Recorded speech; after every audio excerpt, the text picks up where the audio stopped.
from the gradual decrease after your second void torrent. There are two important parts here. First, you want to start banking your death charges after your second void torrent. From this point on, you only use Shadowware Death if you absolutely need to. Next is how you use Shadowware Death when you actually do need to use it. After you're comfortable with the rotation and you have a good idea of when you're going to need to use a death to maintain your void form, when Shadowware Death is going to be your next global, delay it for just a fraction of a second, or long enough so that you don't overcap Insanity too badly. The goal should be to delay using your death until you are at or below 30 Insanity. To be more specific, say after a void bolt you know your next global needs to be death or you'll die, and you're at 50 to 60 Insanity.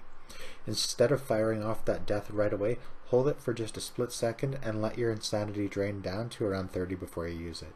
It doesn't seem like much, but when you get good at this, it's enough to delay when you need to start using cooldowns by a pretty decent margin.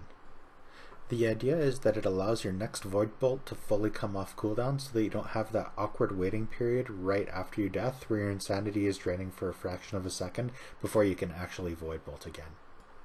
At lower stacks, this is not an issue, and if you're that high on Insanity, you simply keep up a non-death rotation.